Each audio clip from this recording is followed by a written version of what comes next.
Alors, on sait que c'est environ 1 degré par 10 ans. Le permafrost s'est réchauffé de 1 degré par 10 ans. Donc, depuis qu'on le mesure, on sait qu'il a déjà pris plus 3 degrés. Alors, 3 degrés, si le sol était à la base à moins 8, il est passé à moins 5, tu vas me dire il est toujours gelé. Mais s'il était à moins 3, ben maintenant, il est à la limite 0 et donc il est en train de disparaître. Bienvenue sur cette chaîne qui s'appelle Limite. Comment tu vas? Ça va, bonjour, oui. Il ne faudra pas jeter de froid aujourd'hui, sans mauvais jeu de mots, attention. Nous allons parler avec Sophie Hopfergelt de permafrost. Elle va vous expliquer qui elle est, qu'est-ce qu'elle fait dans la vie. C'est un sujet qu'on n'a jamais eu l'occasion d'aborder en profondeur sur cette chaîne, donc restez bien connectés parce que ce qui va être raconté promet d'être assez édifiant, assez spectaculaire d'ailleurs aussi. Si jamais vous venez d'arriver sur cette chaîne, que c'est la première fois, soyez les bienvenus. N'hésitez surtout pas à vous abonner, à diminuer la qualité de cette vidéo si vous êtes là pour nous écouter. Ceux qui nous écoutent en podcast sur Spotify et tous les autres, bienvenue à vous aussi. Et surtout, n'oubliez pas que vous avez le droit à la parole dans cette vidéo en commentant. Donc tout ce qui va se passer, s'il y a des éléments importants, quelque chose sur lequel vous voulez revenir et attirer l'attention aux autres personnes qui regardent cette vidéo, n'hésitez pas vraiment à tous ensemble commenter. Ça nous permet aussi de montrer ces sujets à plus de personnes et au plus de personnes possible. Et puis pour ceux qui veulent nous filer un petit coup de main sur le Tipeee, soyez les bienvenus aussi pour ça. Sophie, est-ce que tu pourrais, s'il te plaît, pour tous ceux qui ne te connaissent pas, éventuellement, te présenter? Je m'appelle Sophie Hopfergelt, je suis géologue de formation. J'ai fait mes études à l'UC Louvain. Et si je retrace un petit peu mon parcours, j'ai fait une thèse après en bio-ingénieur. Et puis, j'ai fait une expérience de recherche en Angleterre avec ma famille. C'était une très chouette expérience. Et puis, je suis revenue à Louvain-la-Neuve et maintenant, je suis chercheuse au Earth and Life Institute à l'UC Louvain. Et en même temps, je suis professeure à la faculté des bio-ingénieurs. Est-ce que tu es d'accord avec cette phrase « Les experts savent, les chercheurs doutent » Alors, je dirais que les chercheurs mettent un petit peu plus de nuances peut-être, ou en tout cas, on est prudent. Aujourd'hui, on va vraiment creuser tout ce qui se passe dans l'hémisphère nord, peut-être l'hémisphère sud, ou peut-être ça n'existe pas dans l'hémisphère sud, je ne sais pas, on va voir, concernant un sujet dont on entend beaucoup parler, peut-être pas forcément de la bonne manière, peut-être parfois c'est un peu flou, on comprend pas très bien ce que ça veut dire, ce fameux sol gelé en permanence, le permafrost. Moi, je voudrais d'abord te demander de poser une question comme ça. Comment tu fonctionnes au quotidien dans ton travail? Qu'est-ce qui t'a amené à aller dans ce champ de recherche? Qu'est-ce qui te passionne là-dedans? Alors, c'est une question intéressante parce qu'elle a plusieurs volets. Donc, de formation, je disais, je suis géologue. Et donc, pour moi, la notion de temps à l'échelle géologique est quelque chose, c'est le temps très très long. Et ce qui m'a fasciné dans le milieu arctique et sur le permafrost, c'est que là, tout est raccourci parce que les phénomènes géologiques sont très rapides. En raison du dégel qui est en cours, on a, entre guillemets, une vision à l'œil nu d'un phénomène géologique qui est en train de se produire devant nos yeux. Et ça, jamais j'avais imaginé que ça pouvait se passer. Quand j'ai étudié la géologie, pour moi, c'était des phénomènes tellement lents qu'on les étudiait avec des témoins du passé, mais pas un phénomène qui est en train de se passer. Alors, j'y suis venue petit à petit parce que je n'ai pas travaillé sur le permafrost dès le début.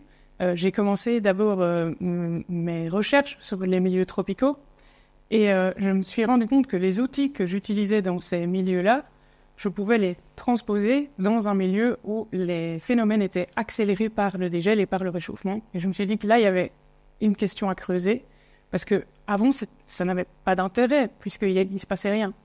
Et puis là, comme ça dégèle, tout s'accélère.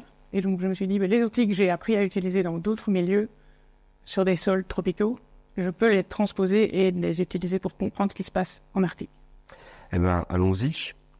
On est dans un changement climatique. Je pense que si vous êtes sur cette chaîne, vous savez que nous y sommes. Plus 1,1-1,2 degrés de réchauffement climatique dû aux activités humaines. Ceci est sans équivoque. Et on est d'accord avec ça. Ces activités humaines, point. Voilà, majoritairement qui sont responsables de cet énorme pic de montée de température dont je vous montre un graphique ici. Sur ces 800 000 ans, voici l'augmentation de CO2, de la proportion de CO2 dans l'atmosphère due aux activités humaines. Et tout ça a des effets de bord, a des effets sur plein de choses, changement de circulation de certains courants océaniques, mais c'est en train d'accélérer une fonte. Alors je voudrais qu'on essaie de commencer par la base. Toi qui as été sur le terrain d'ailleurs il n'y a pas longtemps, tu es parti en mission, tu vas tout nous raconter. Qu'est-ce qui est en train de se passer là, dans l'hémisphère nord? Alors, ce qui est en train de se passer, c'est que la hausse des températures dont on parle, 1,5 degré, en fait, elle est amplifiée dans les zones arctiques. Donc, on parle d'un phénomène d'amplification polaire. C'est-à-dire amplifié. On est à 1,1 en moyenne sur Terre, mais donc plus là-bas. C'est 4 fois plus rapide en Arctique qu'à l'échelle globale. Et donc, 1 degré d'augmentation sur les dernières décennies, ça correspond à 4 degrés d'augmentation de température en Arctique. Parce qu'il y a un phénomène où les températures la hausse des températures est amplifiée en Arctique. Et donc, on a effectivement un phénomène de dégel. Alors, peut-être pour clarifier, parce qu'on entend parfois parler de fonte et de dégel. Donc, on a la glace qui fond, que ce soit la glace de la banquise et la glace des calottes polaires, et le sol, il dégèle. Parce que l'analogie, c'est si on prend de la nourriture dans son congélateur pour manger, on la fait dégeler. On ne fait pas fondre son... Oui, parce que son état de base n'est pas forcément d'être gelé d'une certaine façon. Voilà. C'est un solide. Donc un solide, il va dégeler, tandis que de l'eau, elle peut être gelée ou bien dégelée. À ce moment-là, elle est liquide. Fonte des glaciers, fonte des neiges, très bien. Exactement. La glace, la neige, tout ça, ça va fondre. Par contre, le sol, lui, il dégèle. Donc le permafrost, il dégèle en raison de la hausse des températures en Arctique. Ok, donc cette température fait que là en Arctique, d'ailleurs on a vu, les feux de forêt au Canada, on sent que même la Sibérie, il y a d'énormes feux de forêt, on sent qu'il y a une différence effectivement à l'échelle mondiale en termes de température. Alors le sol gelé, ça ressemble à quoi? J'essaie de me le représenter. C'est quoi? C'est tout à combien de mètres de profondeur que c'est gelé? Alors ça, c'est une bonne question. Donc le permafrost, c'est le sol ou le sous-sol qui est gelé en permanence pendant au minimum 2 années consécutives, donc 2 ans d'affilée, cette portion du sol est gelée. Ce qu'il faut savoir, c'est que dans ces zones-là, ça peut être du sol, ça peut être de la roche. Cette portion qui est gelée, ça va de quelques mètres à plusieurs kilomètres, à certains endroits, de profondeur. À plusieurs kilomètres de profondeur, peuvent être gelés. De profondeur peuvent être gelés. Ah ouais. Et c'est à quoi ça ressemble? En fait, quand c'est du sol, on a à la fois des grains de minéraux, comme dans la terre, dans notre jardin. On a des restes de racines, de feuilles, de branches qui sont mal décomposées, qui sont accumulées dans le sol. Et on a de la glace. Et le tout forme un ciment qui est compact, parce que c'est gelé. Et donc, quand on l'observe, ce permafrost, c'est dur, effectivement, c'est gelé, mais on a plusieurs constituants. On voit la glace. On a des constituants où on voit la glace. C'est de l'eau? C'est de l'eau à la base, mais qui a gelé. Alors, ce permafrost, il est en profondeur dans une partie qu'on appelle, l'ensemble s'appelle le cryosol. Donc, ce sol, il a une partie en surface qu'on appelle la couche active. Cette couche, elle va dégeler tous les ans. Et ça, c'est le cycle naturel, parce qu'en été, en Arctique, il fait chaud. Donc, on peut atteindre 15 degrés, 20 degrés, avec les montées actuelles de température. En 2019, il y a eu 32 degrés en Alaska, en plein été. Donc, cette partie de surface, la neige fond, la partie de surface dégèle, et cette couche active, elle s'approfondit, et en profondeur, on trouve le permafrost. Attends, mais c'est incroyable. Donc, c'est-à-dire qu'il y a une partie du sol qui, à la fois, est dans un état où elle est gelée, et puis parfois elle dégèle, donc j'imagine dû aux éphémérides, opposition du soleil, printemps, les saisons. C'est le cycle des saisons. C'est le cycle des saisons. Et ça, c'est naturel. Mais pendant que tu es tranquille, peut-être en train de vivre en Sibérie, ou je sais pas, ou tout au nord de l'Europe, et que ton sol, le sol est gelé, et puis là, le soleil revient, c'est le printemps, c'est l'été, il est plus gelé, tu peux faire pousser la nourriture, mais en fait, quand on va plus profond, il reste gelé. Il reste gelé. Et c'est ça qui est Ça paraît contre-intuitif. C'est ça qui est impressionnant, parce que c'est des paysages où, en été, comme il n'y a pas de neige qui fait 15 degrés, on n'a pas l'impression qu'en profondeur c'est gelé. Ouais. Et pourtant, quand on est sur le terrain, on utilise une tige en métal pour mesurer la profondeur de dégel. Et quand on enfonce cette tige en métal, à un moment donné, on sent, c'est vraiment super dur. Et on sait qu'en profondeur, là, à 60 cm, on a du sol gelé, par exemple. C'est un exemple, je dis 60 parce que c'est des mesures qu'on a faites. Mais ça peut être 60, ça peut être 1 mètre. Ça dépend des endroits. Ça dépend des endroits.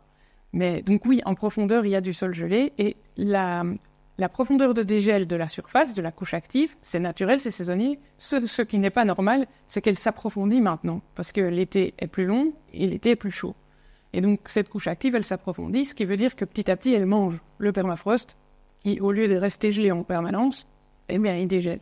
Et c'est ça le problème. Alors, comment ça se fait que, je m'indique que sur plusieurs kilomètres, parfois, on pouvait retrouver de la glace, donc ça a été mesuré, que la glace, que c'est gelé jusqu'à combien de kilomètres maximum Ça peut faire, je dirais, plus de 2 kilomètres. En fait, c'est un héritage d'une période Mais voilà, de la planète c'est ça que j'allais... où Donc, ce permafrost, il s'est formé pendant la période de l'ère géologique qui s'appelle le Pléistocène. Et ça remonte à quand ça? Ça a commencé il y a 2,5 millions d'années. Ouais. Donc ça, les plus vieux permafrosts sur Terre, ils datent de cette époque-là. Mais ils se sont formés pendant plus récemment toute la période des glaciations. Donc tout le Pléistocène, c'est une phase où notre planète a connu des phases de glaciation, puis des interglaciaires, où les glaciers se sont retirés. Et le dernier qu'on connaît, c'est il y a 20 000 ans, où là, il y avait des calottes glaciaires qui descendaient sur une bonne partie de l'Europe. Et on avait haute de plusieurs centaines à plusieurs kilomètres de haut, d'ailleurs, oui, bien sûr. Et par exemple, il y avait du permafrost en Belgique, il y a 20 000 ans. Si on va aujourd'hui dans la forêt de Soignes, on trouve des témoins de permafrost qu'il y avait à l'époque. Ah ouais, mais là, il n'y en a plus, là, c'est Là, fini. il n'y en a plus, mais il est observable. Donc, je ne sais pas si tu connais tu vois ce que c'est un chablis quand tu as un arbre qui se retourne et qu'il entraîne avec lui toutes les racines. Oui. Dans la forêt de Soignes, on peut en observer parce qu'il y a beaucoup d'arbres, des chutes d'arbres. En effet, forêt de Soignes, c'est à côté de chez moi, on est situé à Bruxelles, effectivement. Et dans mes balades en vélo, j'en vois beaucoup qui sont tombés et qui ont ramassé un peu le talus et tout ça. Vraiment. Eh bien, à l'occasion, arrête-toi à côté d'un de ces chablis. Ouais. Tu vas observer les racines de cet arbre, elles font une forme d'hexagone, comme ça, comme un polygone. Les racines, en fait, ce qu'elles ont fait, c'est que dans le sol, elles ont trouvé des chemins où le sédiment, le sable était plus fin et où elles se sont enfoncées en profondeur pour accéder à l'eau en profondeur. Et en fait, c'est des anciens vestiges de permafrost. Parce que le sol de permafrost, quand il gèle, il craque. Ouais. Et donc, il fait des fentes de craquement. L'eau, elle rentre dans ces fentes de craquement. Et puis, l'hiver, qu'est-ce qui se passe quand il y a de l'eau dedans? Ça gonfle. C'est comme quand on met une bouteille dans le congélateur. Et donc, ça fait craquer le sol encore plus. Et donc, ces fentes, elles s'élargissent tous les ans. Donc, quand il y a du permafrost, on a finalement un sol avec des polygones. Et on a retrouvé des traces. Qu'est-ce qui s'est passé quand le permafrost a disparu en Belgique? Il a laissé des fentes de glace qui ont fondu et qui ont laissé du vide. Ça s'est rempli avec du sédiment beaucoup plus fin. Et ça, les racines, elles l'ont bien compris. C'est plus facile de creuser profondément qu'au centre du polygone. Et donc, ces arbres, en fait, ils sont racinés profondément dans des vestiges de permafrost en Belgique. C'est impressionnant. Donc, effectivement, et on va vous montrer une carte, surtout la map de la Terre, à quoi elle ressemblait dans cette période glaciaire, où on peut imaginer le pôle Nord et le pôle Sud, c'était gelé. Le pôle Nord descendait vachement bas, beaucoup plus qu'aujourd'hui. Donc, comme quoi, c'est impressionnant que sur si peu de temps, en fait, sur l'espace, ça a fondu en 10 000 ans, quoi, tout ça. Mais, oui, c'est ça. Il y a 20 000 ans. Il y a 20 000 ans, on sait que c'était le maximum. Et cette phase de Pléistocène, elle s'est terminée il y a 12 000 ans. Donc, à partir de là, on est rentré dans ce qu'on appelle l'Holocène. Voilà. Là, ça s'est réchauffé. Et donc, qui était une bonne période incroyable pour que l'humanité puisse prospérer en termes de civilisation. Mais je rebondis vite sur ce que tu dis. Bon, il n'y avait pas d'activité humaine. Si, il y avait des activités humaines, forcément, mais qui étaient bien moindres et on va dire très préhistoriques, si vous voyez ce que je veux dire. Mais c'est quoi? Ça, c'est dû à des raisons astronomiques? Ces changements? Ces changements glaciaires, interglaciaires, oui. Cycle Milankovitch, axe de rotation de la Terre, cycle solaire, toutes ces histoires-là. Oui. D'accord. Donc, quelque chose qui est relativement très lent. Exactement. Et qui bouleverse malgré tout beaucoup de choses sur Terre, mais à un rythme où les espèces s'adaptent. On s'adapte à ça. Oui. On monte progressivement, le truc fond, et il faut beaucoup de générations d'humains avant de se retrouver et de conquérir des territoires laissés par les glaciers. Tout à fait. Sauf qu'aujourd'hui, on a ce petit pôle Nord très sympa, et là maintenant, voilà, c'est un fait, il est en train de fondre. Ça provoque quoi? Qu'est-ce qui est en train de se passer à partir du moment où on a ce sol qui tout doucement mais sûrement est en train... Alors, on parle de... Tu as été le mesurer, et c'est quoi? Qu'est-ce qu'on a comme mesure en termes de profondeur, sachant que je sais que c'est très différent partout sur Terre, mais globalement, on voit quoi? De plusieurs mètres, plusieurs centimètres? Alors maintenant, on commence à avoir un peu de recul parce que c'est des phénomènes qui sont mesurés depuis plus de 30 ans maintenant, et donc on peut avoir une vue sur l'ensemble de l'Arctique. Alors on sait que c'est environ 1 degré par 10 ans. Le permafrost s'est réchauffé de 1 degré par 10 ans. Donc depuis qu'on le mesure, on sait qu'il a déjà pris plus 3 degrés. Alors 3 degrés, si le sol était à la base à -8, il est passé à -5, tu vas me dire il est toujours gelé. Mais s'il était à -3, là maintenant il est à la limite 0 et donc il est en train de disparaître. Et donc 3 degrés, ça fait une énorme différence. Ça, c'est la première chose. Qu'est-ce qu'on mesure aussi? La profondeur de la couche active. Elle, à l'échelle de l'Arctique, en moyenne, elle a pris environ 50 cm partout. Donc 50 cm, ça veut dire que ce volume de sol qui était gelé, mais il a dégelé et en dégelant, il libère aussi toute une série de choses dont on peut parler. Donc, il dégèle, mais tout ce qui était piégé dans ce permafrost est libéré aussi. Donc ça, c'est des choses qu'on mesure, profondeur de cette couche active, la température.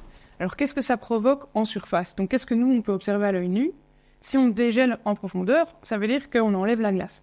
La glace, elle joue le rôle, comme je disais, d'un ciment, donc elle occupe un certain volume, mais si elle disparaît, elle laisse du vide.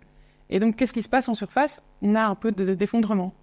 Alors, on a dans les sols où ça contient peu de glace, on a des effondrements très légers, donc ça crée vraiment un paysage avec des bosses et des fosses. Dans certaines zones où le sol contient plus de 50% de glace, ça crée des effondrements sur plusieurs dizaines de mètres. Et donc ça, en Arctique, il y a vraiment maintenant des effondrements très profonds. Et on sait que près de 20% de l'Arctique est menacé par ces effondrements profonds. Et là, c'est pas du carbone sur 1 mètre qui va être exposé, ça va être vraiment plusieurs mètres, plusieurs dizaines de mètres. Donc ça, c'est ce qu'on voit à l'œil nu, donc le changement de paysage. Alors après, ça a des effets aussi sur, par exemple, les routes, les voies de chemin de fer. Donc tout ce qui est infrastructure va aussi être déstabilisé. Route d'Alaska, du Canada, enfin tout. Oui. Le permafrost, on le retrouve jusqu'à quelle distance environ, enfin On en trouve au Canada, en Alaska, en Sibérie, même dans le nord de l'Europe, pas très loin de chez nous. Le permafrost, on en trouve dans le nord de la Suède. C'est 2500, 3000 km d'ici, il y en a. Donc au nord du cercle arctique. Ici, on est à plus ou moins 2500 km du cercle arctique. Ouais. Et au nord de ce cercle arctique, on est dans la zone du permafrost. D'accord. Et sous le Groenland, qui est une terre, où il y a les glaciers qui sont reposés, forcément, il y a aussi... Il y a aussi du permafrost sous Groenland, sous toute la On va dire que tant qu'on a une couche de glace au-dessus, ça va encore en dessous. Relativement protégé. Voilà, mais à partir du moment où on n'en a plus, là, clairement, c'est exposé à l'énergie qui vient du soleil, et donc là, et plus... Au dégel. Voilà. Et puis, on a aussi du permafrost dans les montagnes. Donc, par exemple, dans les Alpes, il y a du permafrost alpin. Là, c'est plutôt des rochers. Donc, c'est pas des sols, c'est vraiment des rochers. Mais la glace joue aussi le rôle de ciment, et donc, elle maintient tous ces blocs ensemble. Et avec le dégel, il y a de plus en plus de déstabilisation de ces flancs de montagne parce que le permafrost alpin dégèle aussi. Mais donc toutes ces zones-là où il y a des villages, des villes, des routes, en fait, elles peuvent s'effondrer sur elles-mêmes. Oui, dans les zones de montagne, ça c'est vraiment un phénomène très fort. Et un phénomène très fort, c'est en zone côtière. Donc en zone arctique, il y a un recul, on estime que c'est environ 2-3 mètres par an à certains endroits. Donc il y a des villages qui sont obligés de reculer plusieurs dizaines de kilomètres dans les terres parce que la côte recule et donc les gens doivent déménager. Comment ça, la côte recule? J'arrive pas à voir ça. Eh bien, il faut imaginer que le sol, dans ces régions-là, il contient à certains endroits jusqu'à 50% de glace. Ouais. Mais en bord de mer, cette glace, elle est exposée au dégel pas seulement par la surface, mais aussi sur le côté, puisqu'on a des falaises de permafrost. Et que l'eau chauffe aussi. Oui. On a un réchauffement par le côté, on a un réchauffement par le dessus, et donc on a à certains endroits, comme la glace fond en profondeur, elle laisse du vide et elle crée vraiment des effondrements progressifs. Et on a jusqu'à 2-3 mètres comme ça de recul par an. Dans toutes ces zones côtières, au nord de l'Alaska par exemple, ou au nord de la Sibérie. Ça, plus des océans qui se réchauffent, plus la montée du niveau de la mer. Oui. Donc tous ces phénomènes ensemble fait que... Les zones côtières sont très exposées. Oui. Waouh. Mais donc ça veut dire infrastructure qui s'effondre sur elle-même. Il y a une autre question que je me pose, c'est est-ce qu'on parle de sol gelé, mais est-ce que le sol gelé sous l'eau aussi, Alors oui, il y a aussi du permafrost qu'on appelle sous-marin. Alors pourquoi? Parce que... Alors c'est purement une question que j'ai lancée comme ça pour... Il y a vraiment une partie de la communauté scientifique qui s'intéresse à ça, parce que comme l'océan se réchauffe, celui-là aussi il est soumis au dégel. Parce qu'il fait froid au fond des océans. Et si tu me dis qu'il y a un vestige de vieux glaciers, peut-être, enfin voilà, je te laisse expliquer, hein, moi je suis passionné. Hein. Si on s'imagine la Terre il y a 20 000 ans, le niveau de la mer il était environ 120 mètres plus bas que maintenant, parce que l'eau de mer était piégée dans des calottes de glace qui recouvraient une bonne partie des continents. Il y a 20 000 ans, vous alliez à pied de la côte française à la côte anglaise, sachez-le. Et par exemple, on allait aussi à pied du Kamchatka en Sibérie jusqu'en Alaska. Donc le détroit, on savait passer tout ce détroit à pied, et ça a notamment permis les colonisations par les hominidés qui venaient d'Asie sur le continent américain. Donc ça fait partie aussi on passait à pied à ce moment-là. Et donc, comme il y avait le niveau de la mer était plus bas, il y avait du sol qui allait beaucoup plus loin sur les continents étaient plus larges en fait, puisque le niveau de la mer était beaucoup plus bas. Et donc, il y avait du permafrost qui allait beaucoup plus loin que maintenant. Mais le niveau des mers a monté, il a englouti ou il a recouvert ces zones de continents. Mais le permafrost, il n'a pas disparu. Et donc, il est toujours là, sous la mer. Et il y a vraiment une partie du permafrost qui est maintenant sous plusieurs dizaines de mètres d'eau de l'océan, quoi. Et on appelle ça le permafrost sous-marin. Alors, qu'est-ce qui se passe au permafrost qui est en train de fondre? De dégeler. C'est pas grave. Rappelons-nous ce qui a été dit dans les petits outils du début de cette vidéo. Ce pergélisol, permafrost, en fonction que vous êtes de l'Académie française ou pas, ce sol gelé en permanence qui est en train de fondre, ça crée quoi? Alors, ça crée quoi? Donc, comme je disais, il y a d'une part des effets locaux qui sont sur les paysages, les effondrements, etc. Et puis, il y a des effets qui sont plus globaux.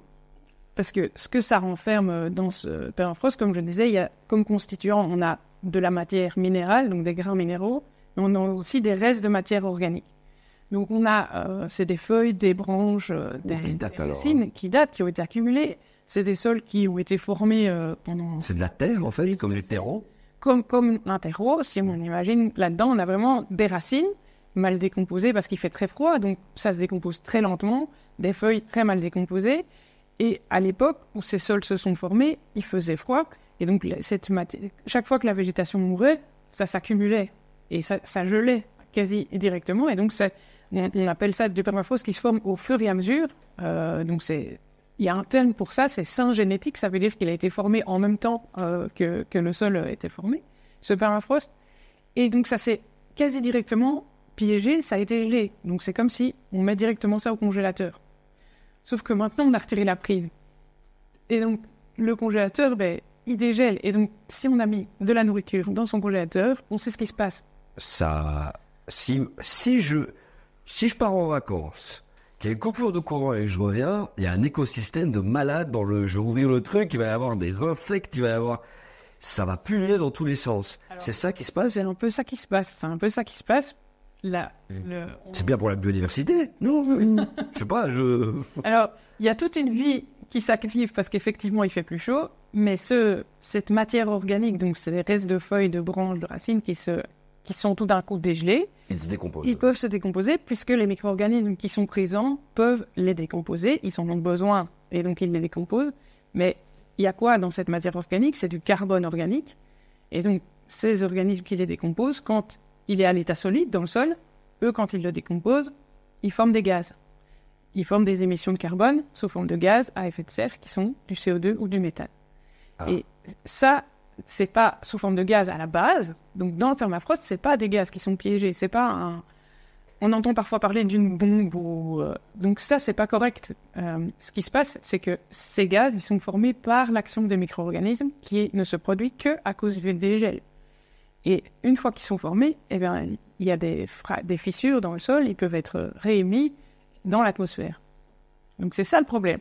C'est ça qu'au niveau global, c'est ce que je disais, il y a soit des phénomènes locaux, mais il y a aussi un phénomène global, c'est qu'il y a un stock de carbone dans le permafrost qui est en train de dégeler. Waouh. Donc on parle de micro-organismes, on parle de bactéries, on parle de petits insectes, on parle de tout quoi là-dedans en fait quand tu parles de micro-organismes? Alors on a des bactéries qui peuvent décomposer le carbone, donc c'est pas des bactéries qui sont pathogènes, c'est pas des bactéries qui sont... Non, elles sont juste là comme on en a partout quoi, voilà, bien sûr. On en a partout, sauf qu'elles sont à l'état, elles sont endormies. Quand elles sont endormies. Ouais. C'est gelé, c'est-à-dire qu'elles sont ralenties. Elles sont ralenties. Ah ouais. Elles sont pas actives, mais dès que la température remonte, elles sont actives. Et à ce moment-là, ça commence à s'activer dans tous les sens. Ça bouffe toute cette matière organique qui est restée à l'état figé. Oui. Donc là, ça y est, il y a un festin. Et nous, on commence à accélérer. Bah oui, c'est un petit peu ça. C'est comme on dit souvent que pas laisser la nourriture au soleil parce que la chaleur fait que les bactéries vont à une vitesse bien plus impressionnante qu'à l'ombre. Et au frigo, encore plus lent. Et au freezer, là, vraiment, ça ralentit énormément. C'est ça, en fait, c'est le freezer. Mais donc là, tout se met à accélérer, à foncer. Et ça envoie à quelle fréquence, quelle quantité de CO2 en fait dans l'atmosphère à ce moment-là? Alors, si on doit donner un chiffre, donc la quantité totale de carbone qui est à l'état solide dans le sol, donc ces feuilles, etc., c'est l'équivalent de 2 fois la quantité de carbone qui est dans l'atmosphère.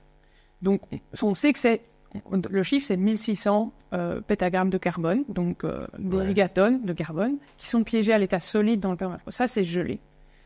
Tout ça ne va pas forcément dégeler. On a réussi à mesurer quasiment le stock. En tout cas, on a pu estimer un stock aujourd'hui en considérant les 0 à 3 mètres de stock dans le sol et en se disant, bon, si ça dégèle, ce n'est pas l'entièreté de tout ça qui va dégeler. Donc, c'est des estimations aujourd'hui sur base des codes. Pourquoi 0 à 3 mètres, pourquoi pas plus? Parce que pour le moment, si on considère que tout l'Arctique dégèle sur 3 mètres, ça veut dire que je disais tout à l'heure, ça s'est réchauffé, ça a dégelé sur 50 cm sur les 30 dernières années. Donc l'estimation aujourd'hui, c'est si tout l'Arctique dégèle, voilà une estimation de ce qui est contenu dans les 0 à 3 mètres. Mais comme je disais, il y a des endroits où ça va dégeler plus profondément. Donc ce sont des premières estimations, 1600 pétagrammes. Ça, c'est le stock total, 2 fois le carbone qu'il y a dans l'atmosphère. Maintenant, on considère que d'ici la fin du siècle, c'est entre 5 et 15% de ça qui va dégeler et qui va être réémis sous forme de gaz à effet de serre. Donc, aujourd'hui, si on calcule ce qui est émis, c'est 5 gigatonnes de carbone qui sont émis tous les ans du permafrost. Et on considère que c'est... En ce moment, déjà ? En ce moment, déjà, oui. On considère que c'est l'équivalent des émissions annuelles des États-Unis de 2019. Si on prend le... Donc, c'est pas un petit pays, quoi. C'est immense, mais en fait, décidément, les activités des bactéries avec les activités humaines, à cause des activités humaines, mais aujourd'hui, on a 40 milliards de tonnes de CO2 annuelles, je crois 42 milliards et des poussières, qui ne cessent de monter chaque année. On n'a toujours pas atteint le plancher. Peut-être ce sera pour l'année 2024, qui sait, ou peut-être pas. Là-dedans, on ne compte même pas donc ces fameux 5 milliards en plus. Tout ça, on compte ce qui a été émis par les activités humaines, mais pas par... en fait, tous ces boucles de rétroaction, notamment le permafrost. Mais alors, quel est le stock qu'on est capable de, pas nous, mais indirectement, d'activer depuis le permafrost et qui pourrait se retrouver dans l'atmosphère? Alors, il y a plusieurs scénarios qui ont été établis avec selon qu'on a des émissions faibles, moyennes ou fortes, forcément, on va aussi accélérer ce dégel du permafrost. Donc, si on reste dans un scénario business as usual comme aujourd'hui, on estime que d'ici la fin du siècle, rien que sous forme de CO2, on va émettre l'équivalent de 546 gigatonnes de CO2. Donc, si on sait qu'aujourd'hui, quand on calcule les budgets de carbone restants, on considère normalement qu'il reste 500 gigatonnes de carbone pour rester en dessous de la barre des 1,5 degrés. Qu'on a le droit de brûler et d'envoyer dans l'atmosphère. Oui, ce sont les calculs de budget restants. Donc l'humanité, avec ce qu'elle a dans son sol, qu'elle utilise pour son quotidien, pour son économie mondiale fossile, n'a le droit pour respecter les 1,5 degrés. Oui, je vous vois déjà venir en commentaire que El Niño, etc., fait qu'on a déjà pété ça. Bon, il faut mesurer ça sur une dizaine d'années, mollo. Mais fait que on doit limiter ce qu'on y touche. Donc, il nous reste 500 gigatonnes à brûler potentiellement pour notre économie pour rester en dessous des 1,5. Au-delà, on arrive à des 2 degrés et à des stabilisations très profondes des sociétés humaines, de toute façon, plus tous les effets de bord sur la biodiversité, etc. Et donc, ça veut dire que même si demain on décide de ne pas y toucher, qu'on y arrive, plan mondial, ce qu'on a déjà lancé et qui est déjà en cours, pourrait avoir un impact sur le permafrost qui, lui, a aussi ce stock qui peut envoyer dans l'atmosphère et nous faire péter les 1,5. Alors, si on arrête tout demain... Ça s'arrête, a priori. Là. Ça ne va pas s'arrêter du jour au lendemain, mais on n'émettra pas la quantité totale, les 536, on les émettra pas. Si on arrête demain les émissions anthropiques, on n'émettra pas la quantité totale. Mais par contre, ce qui est sûr, c'est qu'il y a un effet retard, et que si on arrête demain, le dégel, il est en cours. Oui, parce qu'on a déjà... oui. Là, dans tous les cas, ça va continuer à émettre, comme aujourd'hui, pendant un certain temps. Il y a un effet retard, ça c'est certain. Mais c'est ça que j'essaie de comprendre, Sophie. C'est-à-dire qu'aujourd'hui, avec 1,1, 1,2 degrés de réchauffement, en plus depuis 1950, activité humaine, a déjà accéléré cette fonte actuelle. Mais donc, ça veut dire que ça veut dire que là, on est en train d'en rajouter avec le permafrost, en plus de ce qu'on est en train de faire. Et donc, il va accélérer en même temps ce budget qui est dans le sol et qui pourrait partir aussi vite dans l'atmosphère, en fait. Donc, ça, c'est prouvé aujourd'hui que ce qui est émis dans le permafrost amplifie le phénomène lié aux activités humaines. Donc, ce qui se passe, c'est qu'on a plusieurs trajectoires possibles pour le permafrost. Si aujourd'hui on limite les émissions liées aux activités humaines, ce qui est lié au permafrost va naturellement aussi être limité, puisqu'on va limiter le réchauffement global. Si on continue à augmenter le réchauffement global, ce qui est rajouté par le permafrost va aussi augmenter. Donc c'est comme si on ouvrait un nouveau robinet dans la baignoire, mais la taille de la baignoire, elle augmente pas, quoi. Donc on va beaucoup plus vite remplir la baignoire de budget qui nous est alloué pour rester dans une certaine en dessous d'une certaine température. 500 gigatonnes, c'est mesurable en termes d'augmentation de température de façon concrète, c'est 0,5, c'est plus. Mais ici, c'est plutôt les 500 gigatonnes, c'est dans l'estimation globale de budget de carbone qui nous est, entre guillemets, permis encore pour rester en dessous de cette barre des 1,5 degrés. Donc ça fait partie d'un calcul global. Donc c'est pas une hausse à l'échelle de l'Arctique en température, c'est un bilan global. D'accord. Est-ce que moi, je me demande aussi, c'est forcément si le permafrost est attaqué, c'est-à-dire qu'il commence à fondre, c'est-à-dire que nécessairement, au préalable, les surfaces blanches ont été réduites. Et je voudrais qu'on essaie un petit peu de creuser cette notion d'albédo. On a un petit peu parlé ici. C'est-à-dire quoi, la Sibérie, c'est des forêts de conifères. En dessous, donc on a, si j'ai bien compris ce que tu m'as expliqué, entre 1 et 2, 3 mètres de sol qui gèle, qui dégèle, etc. Mais en dessous, c'est du permafrost, parfois pendant des centaines de mètres et tout ça. Mais donc, ça veut dire que ces forêts de conifères qui sont quand même très, très sombres, ça génère aussi plus ça capture plus la chaleur et ça fait fondre plus rapidement en dessous. En fait, la végétation a un rôle très important sur l'albédo parce que, donc, pour le moment, il y a cette limite entre la taïga, la forêt boréale, et la toundra, qui est vraiment la partie qui est les plus hautes latitudes, c'est de la toundra. Donc là, c'est de la végétation très basse. C'est plutôt des herbes et des tout petits arbustes. Et on sait depuis 30 ans qu'avec le réchauffement, la limite entre la taïga et la toundra, elle est en train de monter. Donc la taïga est en train de prendre de plus en plus d'importance. Alors, on imagine toujours ces zones-là comme blanches tout le temps. En fait, il n'y a pas de la neige toute l'année, puisqu'en été, il fait chaud, la neige, elle fond. Mais en hiver, si on a de la taïga, si on a des arbres, des conifères par exemple, eux, ils dépassent largement l'épaisseur de la couche de neige. Tandis que dans la toundra, la neige, elle recouvre l'ensemble de la végétation. Il n'y a que là où il y a des arbustes que les arbustes dépassent de la neige. Et donc, ce qui se passe, c'est quand la végétation mange petit à petit les zones de toundra, elle assombrit aussi ces zones-là, puisque là, elle dépasse de la neige. Et donc, l'albédo est en train de changer dans toutes ces zones où la végétation change, parce que, d'une part, la végétation, elle sert d'attrape-neige, entre guillemets. Elle crée des zones où, avec le vent, la neige reste accrochée. Et donc, on a cette neige, elle va jouer le rôle d'un duvet. Elle va piéger de l'air, vraiment comme les plumes, viennent piéger de l'air. Et donc, elle va réchauffer le sol aussi. Ça, c'est un phénomène, effectivement. Là où on a des accumulations de neige, le sol se réchauffe. Et puis, la végétation, elle va dépasser la neige et elle va assombrir la surface. Et à cet endroit-là, elle va diminuer l'albédo. Et donc, on va aussi réchauffer la surface. Donc, la végétation, elle a plusieurs effets sur le réchauffement. Quand toi, avec tes lunettes de scientifique et chercheuse, quand tu lis tous ces rapports, quand tu écris ces études, que tu participes un petit peu à toutes ces analyses, ça t'inspire quoi? Ça te fait quoi en tant qu'humaine?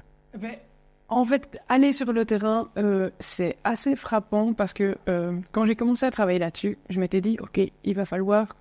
donc, quand je travaille avec un chercheur, une thèse de doctorat, c'est 4 ans. Et je m'étais dit, il faut que je réfléchisse pour que les thèses de doctorat que je mène avec eux puissent être suffisamment complémentaires pour que dans 10-15 ans, je puisse à un moment donné faire une synthèse et voir une évolution. Et en fait, ce qui se passe, c'est que parfois, avec un chercheur, sur 4 ans, je vois une évolution. Et ça c'est assez frappant parce que déjà, on fait le travail ensemble avec le chercheur de se dire, mais quand on est venu sur le terrain il y a 4 ans, c'était pas comme ça. Donc, il y a vraiment un phénomène... la première réaction, c'est qu'on est extrêmement étonné. Et puis après, on se dit, mais ça nous booste encore plus pour travailler là-dessus parce qu'on se dit, on doit communiquer là-dessus. C'est extrêmement rapide. Et donc, ça me fait quoi? Parfois, on me dit, ça ne te déprime pas trop. Au contraire, ça me booste parce que je me dis, il faut absolument qu'on quantifie ça et qu'on le communique parce que je m'attendais absolument pas à ce que ce soit si rapide. Donc, je pense que ça rend la chose encore plus essentielle à mes yeux. Tu es parti de quel côté pour les projets de recherche? Alors, les sites d'études sur lesquels moi-même j'ai fait du terrain, c'est en Alaska et en Suède. Mais après, comme c'est une communauté où les sites sont très difficiles d'accès, il y a énormément de partage d'échantillons pour ne pas qu'on y aille tous chaque année, ça n'aurait pas de sens. Donc, les labos avec lesquels on collabore, on a des échantillons qui viennent de Sibérie, du Canada, d'autres échantillons d'Alaska, d'autres sites d'études. Et donc, il y a vraiment un grand partage d'échantillons, mais c'est vrai que faire des mesures au même endroit plusieurs années d'affilée permet de voir aussi l'évolution. Et c'est comment on fait du carottage ou Alors, on s'intéresse, nous dans le cas, on s'intéresse aux différents impacts du dégel. Et donc, il y a à la fois sur le sol, à la fois sur l'eau du sol, sur les rivières et sur la végétation. Donc, on échantillonne les feuilles des végétaux, on échantillonne les sols, les différents niveaux du sol, on décrit tout ça. On échantillonne l'eau du sol. Ça, c'est pas toujours facile parce que en hiver, pour échantillonner de l'eau, on a aussi les conditions de la température extérieure négative. Mais pourtant, le sol, il est encore dégelé. Et donc, il y a de l'eau dans le sol. On sait aller la chercher, mais une fois qu'elle arrive en surface, il y a un risque qu'elle gèle. Donc, on doit développer toutes sortes de systèmes pour arriver quand même à collecter de l'eau. Ça, c'est chaque fois un casse-tête, mais on y arrive. Et puis, collecter de l'eau dans les rivières. Et en été, ça va, mais en hiver, il y a une couche de glace sur la rivière. Ici, à la récente mission, il y avait 90 cm de glace. Donc, il fallait passer à travers avec une tarière à glace et échantillonner l'eau en dessous. Donc, on s'intéresse aux différents aspects. Ça, c'est sur le site. Et puis, une partie de notre travail, ça concerne aussi l'échelle du site. Donc, c'est-à-dire prendre du recul, ce qu'on fait dans le sol, regarder à l'échelle du site. Et là, on a une approche, notamment avec des drones, où on prend des images du site à différentes saisons pour pouvoir évaluer à quelle vitesse la dégradation progresse. Qu'est-ce qui se passe à partir du moment où la fonte est lancée? Donc ça dégage effectivement plusieurs types de gaz. Hein. On avait expliqué donc ces fameuses bactéries qui, elles, dégagent ce méthane et ce CO2 qui n'est pas coincé. C'est vrai qu'on aurait pu imaginer comme ça. Ça fait quoi? Ça fait qu'en fait on se retrouve avec des zones... j'essaie un petit peu de me projeter à 2100. Genre demain on est en 2100, on n'a rien changé au changement climatique. Qu'est-ce qui se passe en Sibérie demain? Il se passe quoi? Tout s'est effondré, la géologie est complètement différente de ce à quoi elle ressemblait. Désolé, ce petit moment anxiogène. Voilà, on n'a rien changé, on va faire les deux. On n'a rien changé. À quoi ressemble le permafrost dans 70 ans? Si on change rien, en 2100, il y a 90% du permafrost qui a disparu. Ok. Donc ça c'est un chiffre qui est fort, quoi. Ça veut dire que 90% des territoires où il y a du permafrost aujourd'hui, si on change rien, ils ont disparu. Ok. Tout ça aurait été dans l'atmosphère, ça aurait entraîné plein de boucles. Est-ce qu'il y a quelque chose sur lequel, justement, par rapport au permafrost, on n'a jamais parlé ou qui n'a pas été suffisamment amené dans le débat public, justement? Alors, ce qu'on connaît mal dans le permafrost, c'est que ces émissions de carbone, c'est des émissions naturelles, mais qui sont amplifiées par l'activité humaine. Et là-dedans, il y a une partie qui est émise sous forme de carbone, de CO2, mais il y a aussi une partie qui est émise sous forme de méthane. Et en fait, un des plus gros points d'interrogation à l'échelle du siècle, c'est de savoir quelle va être la proportion de CO2 et de méthane. Donc déjà, je disais tout à l'heure, on avait le stock total de carbone dans le permafrost, c'est 2 fois la quantité qu'il y a dans l'atmosphère. On estime que c'est entre 5 et 15% qui va dégeler et qui va être émis sous forme de gaz. Ça, c'est déjà une estimation avec une très grosse incertitude. La deuxième chose, c'est qu'on ne sait pas à quelle vitesse. Pour le moment, les modèles, ils considèrent que c'est linéaire entre maintenant et 2100, mais il n'y a rien qui dit que ça ne va pas plutôt s'accélérer et puis faire un plateau. Rien qui dit que c'est linéaire. Donc ça, c'est une deuxième... Il peut y avoir une exponentielle aussi. Et ça peut être une exponentielle aussi. Il y a des phénomènes d'emballement qu'on n'a pas encore imaginé, des phénomènes de rétroaction, comme je disais, qui peuvent amplifier le phénomène. Et puis, il y a la proportion CO2-méthane. Et ça, en fait, ça dépend vraiment de l'évolution de l'eau en Arctique, donc l'hydrologie. Parce que quand ça dégèle, qu'est-ce qui se passe? Ça libère la glace, elle se retrouve sous forme d'eau. Alors, tant qu'il y a encore du permafrost en dessous, il joue le rôle de base imperméable. Et donc, la nappe d'eau, à beaucoup d'endroits, elle monte. Donc, on se retrouve avec plutôt des zones inondées. Et quand c'est inondé, que c'est plus humide, on forme plus de méthane. Ça ressemble à des marécages. Exactement. Un peu comme des grandes tourbières marécageuses, il faut imaginer ça, extrêmement... vraiment comme des tourbières, comme dans les fagnes en Belgique. Si on est plutôt avec des zones plus riches plus humides, on va former plus de méthane. Si à certains endroits, on est soit sur des pentes, soit le permafrost est plus profond, et donc cette eau peut être drainée, on va finir par avoir des zones plus sèches.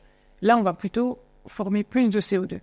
Mais aujourd'hui, c'est imprédictible. Les scientifiques ne savent pas dire aujourd'hui si globalement l'Arctique va plutôt évoluer vers quelque chose de plus humide, plus sec, à quelle vitesse. Et ça va pourtant contrôler la part de CO2 et de méthane. Et on sait que le méthane, il a un pouvoir de réchauffement 25 fois plus important que le CO2 à l'échelle de notre siècle. Et donc, ça a quand même des conséquences importantes. Ouais. L'un reste plus longtemps, tandis que l'autre reste moins longtemps, mais a un pouvoir effectivement qui réchauffe beaucoup plus. C'est effrayant. Donc, ils ne savent pas du tout définir, parce qu'il y a trop de paramètres différents qui pourraient changer le climat. Aujourd'hui, donc on sait aujourd'hui dans les estimations que c'est entre 1 et 12% du carbone qui va être émis par le permafrost qui va être sous forme de méthane. Ouais. Donc c'est pas la majorité du carbone. On oublie souvent que la majorité c'est sous forme de CO2. Ce qui est très important, c'est qu'on entend parfois parler de bombe climatique, comme si d'un coup ça allait sortir. En fait, c'est un phénomène qui est diffus. Donc c'est des gaz qui sont émis lentement et c'est jusqu'à la fin du siècle, c'est pas d'un coup. Donc c'est pas une bombe au sens une émission brutale de carbone. Donc ça, je pense que c'est quand même important dans la tête des gens de clarifier ce phénomène, que c'est pas une bombe.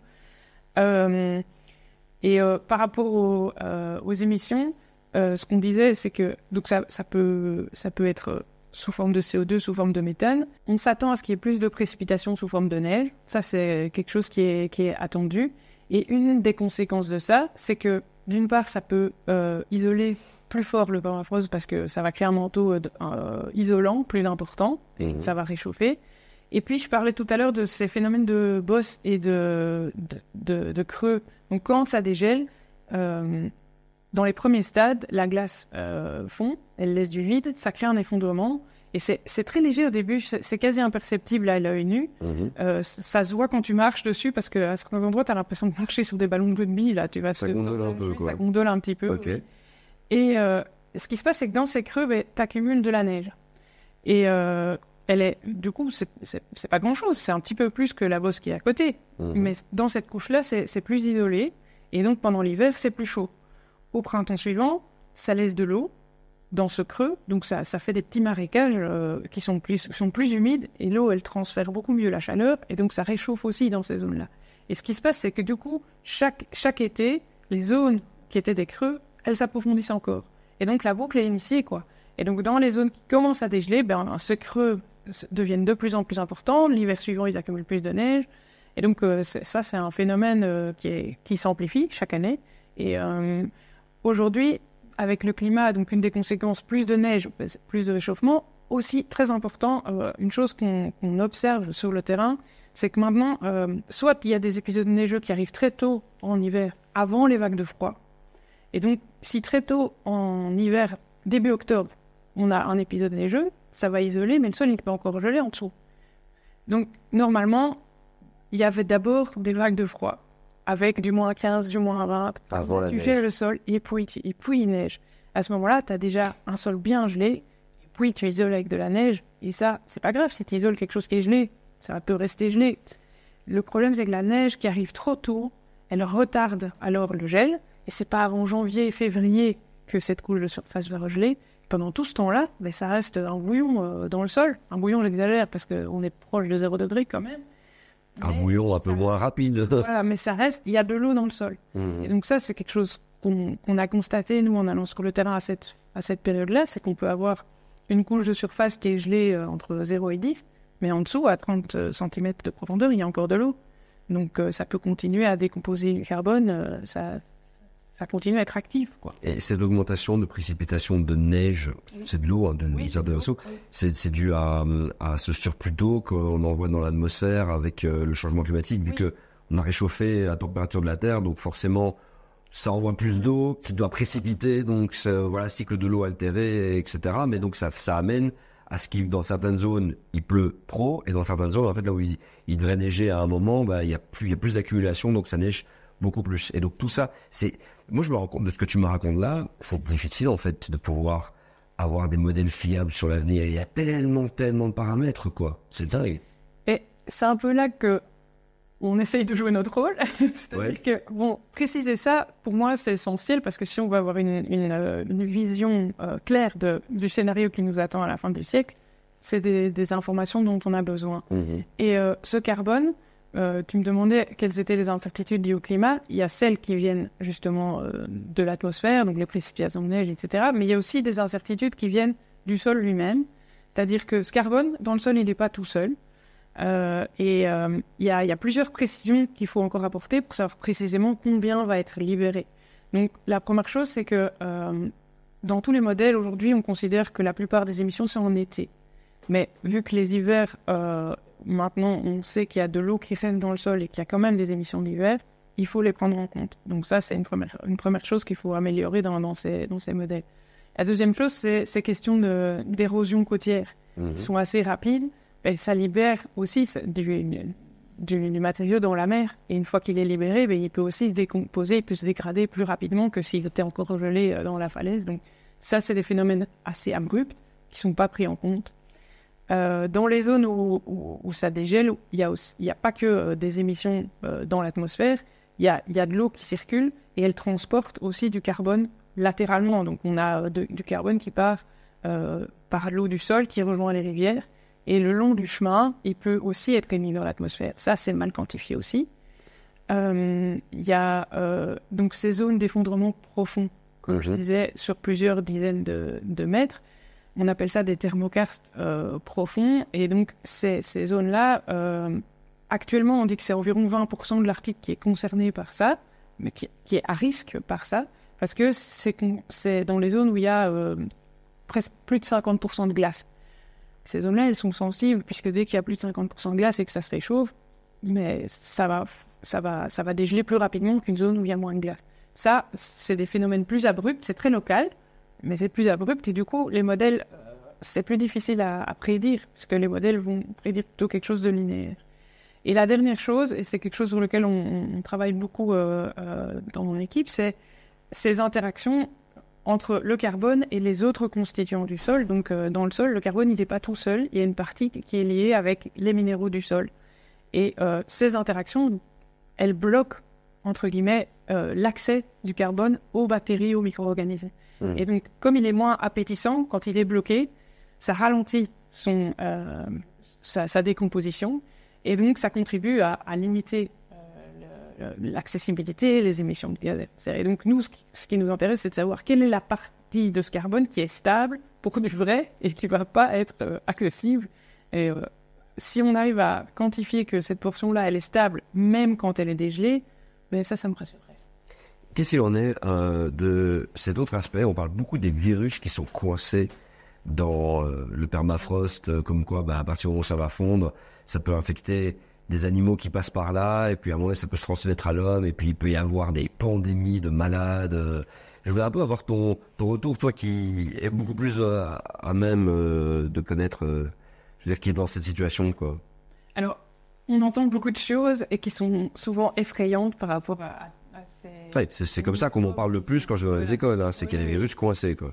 Alors, il y a des virus qui sont présents dans le permafrost, mais ce qu'il faut savoir, c'est qu'un virus, c'est un agent infectieux qui doit avoir un hôte pour se reproduire. Et les virus qui sont connus, qui sont recensés dans le permafrost, il n'y en a aucun pour lequel l'hôte est l'homme. Donc, d'accord. Aucun virus pathogène qui est aujourd'hui à risque pour l'homme, pour créer une pandémie comme on l'entend parfois. Oui, parce que souvent, on dit qu'il y a des virus préhistoriques qui sont dans des restes de mammouths ou je sais pas quoi, mais donc tout ça, c'était calculé avec, quoi. Alors, tout ça, c'est quantifié. Et ce qu'il y a, c'est que pour survivre, ces virus, ils doivent trouver un hôte, et l'humain n'est pas l'hôte de ces virus, donc ça a été caractérisé. Ce qu'on a entendu aussi parfois, c'est qu'il y a certaines bactéries qui sont présentes. Donc, par exemple, la bactérie qui est responsable de l'anthrax. Il y a des animaux, il y a des rennes qui sont déjà morts de cette bactérie, mais qui ont été enterrés. Et ça s'est produit il y a des dizaines d'années, mais aujourd'hui, la zone dans laquelle ils ont été enterrés a dégelé. Ah. Et donc, ce qui s'est produit, et ça, il y a eu un événement qui a été recensé, c'est que la bactérie de l'anthrax dont cet animal était mort a été relibérée et a été contaminée d'autres rennes et une personne. Et cette personne est décédée de la maladie de l'anthrax, mais liée à une maladie qui était présente dans ce renne.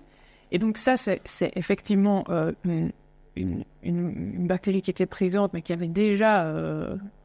on savait qu'elle avait déjà agi localement, mais ça n'est en aucun cas quelque chose qui va se répandre à l'échelle mondiale. Donc c'est une bactérie, c'est un phénomène local. En 1918, il y a eu la grippe espagnole et il y a eu des personnes qui en sont mortes partout dans toute l'Europe, et un petit peu partout sur Terre.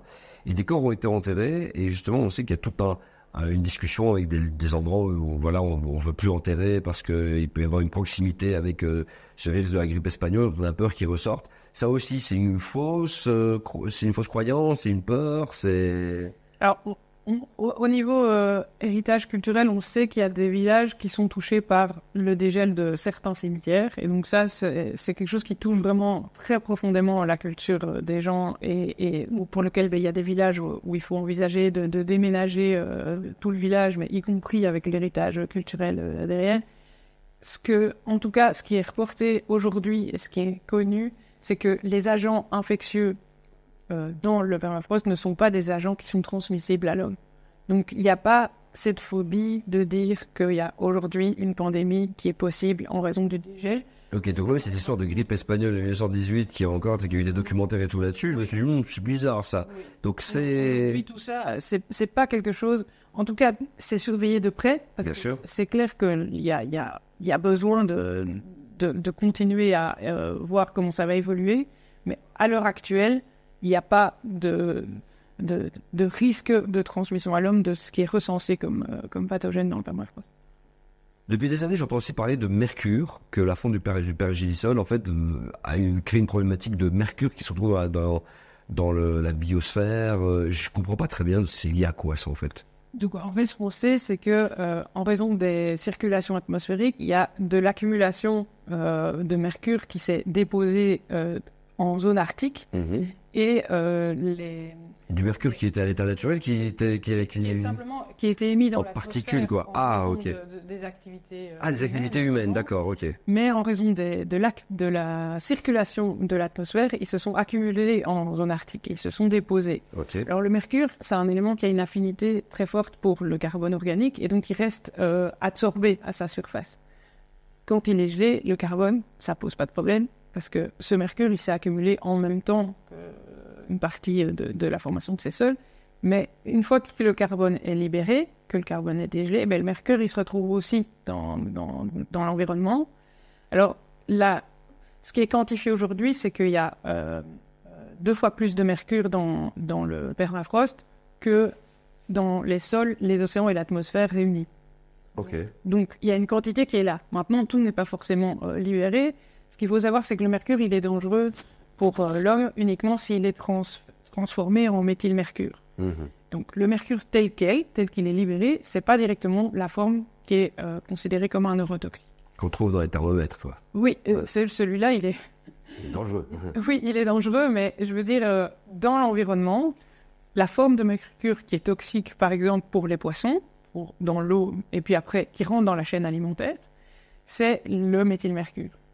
Et ça, cette transformation, elle se fait une fois que le mercure arrive dans les eaux. Donc, quand il est libéré du sol, une partie de ce mercure est réémise dans l'atmosphère, et une partie, comme je disais, il y a du transfert latéral du carbone avec le mercure qui est associé. Et c'est quand il arrive dans les eaux qu'il peut se transformer. Et une fois qu'il rentre dans la chaîne alimentaire, c'est via la qualité de l'eau. Donc, il y a une forte inquiétude pour les populations locales. Ce sont ces contaminants qui sont libérés par le dégel et qui vont affecter la qualité des eaux potables, non seulement pour les populations, mais aussi pour toute la chaîne alimentaire. Donc, une fois qu'on affecte la qualité de l'eau pour les poissons, c'est ces poissons-là qui sont pêchés, qui rentrent dans la chaîne alimentaire. Et donc, c'est ça l'enjeu par rapport au mercure, c'est de savoir la part qui va effectivement être oui ou non, qui va entrer dans la chaîne alimentaire. C'était très complet. Je te remercie beaucoup, Sophie. Est-ce qu'il y a d'autres éléments que tu penses qui sont importants pour nous aider à la compréhension du permafrost ici, que tu voudrais énoncer éventuellement? C'est une petite anecdote. C'est simplement que on a parlé de l'effet sur la végétation, mais on oubliait que la végétation, c'est aussi la base de l'alimentation, notamment pour les rennes. Mhm. Et ça, c'est quelque chose que j'ai découvert en allant sur le terrain et en parlant avec des personnes qui vivent aux dépens de l'élevage du renne. C'est que, en fait, ce que je disais par rapport à l'arrivée de la neige qui est trop tôt en hiver, ça a un effet en fait qu'on ne soupçonnait pas et que j'ai appris vraiment en étant sur le terrain. Donc je dis que c'est une anecdote parce que je ne m'y attendais pas. Et en fait, ça a des conséquences importantes pour les personnes qui élèvent les rennes et qui vivent de l'élevage du renne. C'est que quand il neige trop tôt, le sol est encore gelé en dessous. Et puis cette neige, au début de l'hiver, elle a tendance à fondre encore. Donc il ne fait pas encore totalement froid, donc il neige et puis il y a des épisodes de fond. Ce qui se passe, c'est quand elle fond et qui regèle après, elle fait une croûte de glace en dessous de la neige.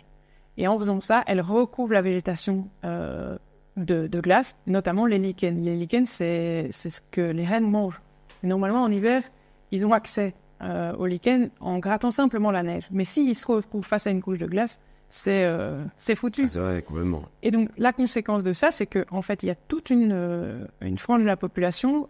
Par exemple, en Suède, ce sont les Samis. Ce sont des peuples qui vivent de l'élevage de rennes, qui doivent complètement changer leur manière de fonctionner. Ce sont des peuples qui sont normalement nomades et qui vivent avec la migration des rennes. Eh bien, eux, ils ont dû définir, ramener les rennes pour pouvoir les nourrir en hiver. Mhm. Et donc, ils ont dû prendre un boulot, en partie sédentaire, pour pouvoir financer l'alimentation des rennes. Ils ont dû changer leur mode de vie. Et donc, les conséquences, en fait, c'est que tout ce qu'on a décrit pour la végétation et tout, ça a des conséquences pour les animaux, mais directement pour les populations qui vivent de l'élevage de ces animaux. Donc ça, c'est un phénomène... je ne travaille pas directement là-dessus, mais ça m'a touchée parce que je me suis dit, ben là, ça touche les gens au cœur de leur vie tous les jours. Ça change leur mode de vie, en fait, complètement. Ça a autant eu un impact, ça a tellement fait basculer les choses pour autant de personnes, pour des emplois, pour des métiers, enfin pour une manière de vivre, juste parce qu'il y a une couche de glace qui s'est formée à un moment où elle ne doit pas se former. C'est impressionnant. Oui. Et un effet que je n'avais pas anticipé non plus, c'est notamment tous les oiseaux migrateurs qui quittent l'Arctique en hiver parce qu'il fait trop froid, mais qui reviennent au printemps. Et avec l'avancée et le réchauffement, la végétation est plus avancée quand ils arrivent. Et donc, il y a notamment des oiseaux qui n'ont plus exactement la structure dont ils ont l'habitude au niveau du sol. Et donc, la nidification est compliquée pour ces oiseaux-là. Donc, il y a en fait toutes des conséquences aussi pour les animaux que j'avais pas forcément anticipé. Et c'est en parlant avec des collègues qui travaillent là-dessus que je me dis, mais en fait, ça a encore plus de conséquences que ce que je ne pensais. Quel conseil tu as donné à ceux qui nous regardent, aux jeunes générations, aux personnes qui ont envie de s'impliquer?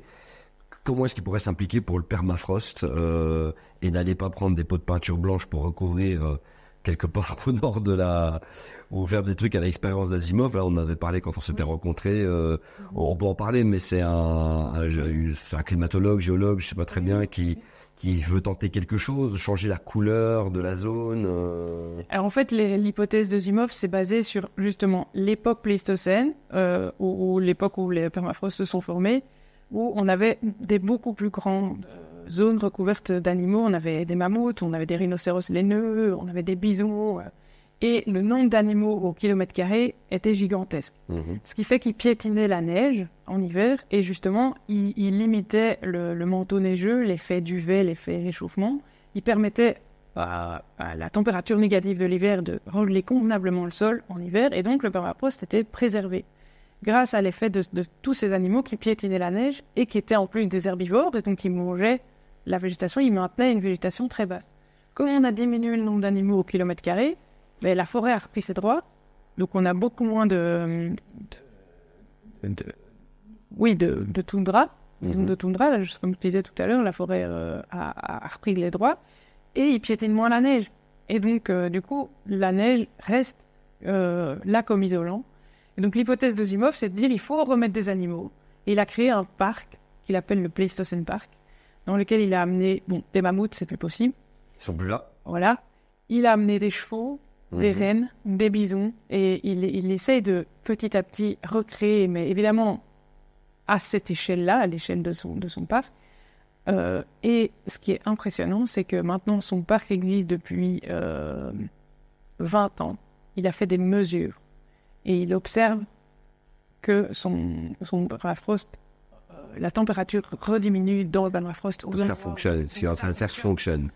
Donc il montre que le principe fonctionne. Mais c'est la géo-ingénierie un petit peu. Le problème, c'est qu'étant tout ça à l'échelle de l'Arctique, ça voudrait dire amener des quantités d'animaux qui sont phénoménales. Et en plus, là, c'est un parc, donc c'est clôturé. On ne peut pas clôturer l'Arctique.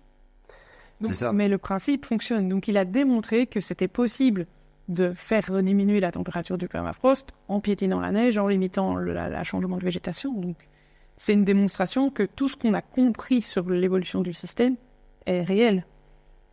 Est-ce que tu as un conseil à donner, justement, nous y sommes maintenant, aux personnes qui nous regardent? Qu'est-ce qu'ils doivent faire pour limiter la casse? La première chose, c'est se documenter, comprendre ce phénomène et être bien au courant que ces émissions-là viennent amplifier les émissions liées à l'activité humaine. Savoir que en diminuant les émissions humaines, on diminue aussi des émissions du permafrost, c'est la première chose à savoir. Tous les gestes quotidiens qu'on fait, ils ont une implication directe dans ces régions-là aussi. Comme ces régions-là, elles ont un effet chez nous, mon fils m'a demandé une fois, mais pourquoi ce que tu fais là-bas a une implication chez nous, c'est tellement loin. Et j'ai trouvé sa question tellement, parce qu'il était petit, donc je trouvais que sa question était tellement pertinente, c'est que ce qui se passe là-bas, ça a des implications à l'échelle globale. Et donc tous les gestes qu'on fait ici ont aussi une implication sur les sols là-bas pour limiter le déchet, tout simplement. Et limiter, de préférence s'il vous plaît, cette augmentation de CO2 et de méthane dans l'atmosphère due à toutes ces bactéries qui vont s'activer, tous ces micro-organismes, et qui vont augmenter aussi l'intensité du réchauffement climatique, la température, et tous ces phénomènes, malheureusement, dont nos sociétés humaines se passeraient bien. Du fond du cœur, merci d'avoir pris le temps de venir échanger ici dans cette vidéo. Tu es la bienvenue quand tu veux, Sophie. Merci à toi pour l'intérêt, la curiosité, l'échange. Je crois qu'on aura d'autres thématiques très intéressantes et on sera ravis de t'inviter. N'hésitez pas, si jamais vous avez d'autres questions, mettez ça en commentaire, on compte sur vous. Abonnez-vous, likez, commentez, partagez, vous savez comment ça se passe, et donnez de l'énergie sur le Tipeee si le cœur vous en dit. Je te fais un gros check, merci à toi, porte-toi bien Sophie, et à vous, à bientôt sur Limite.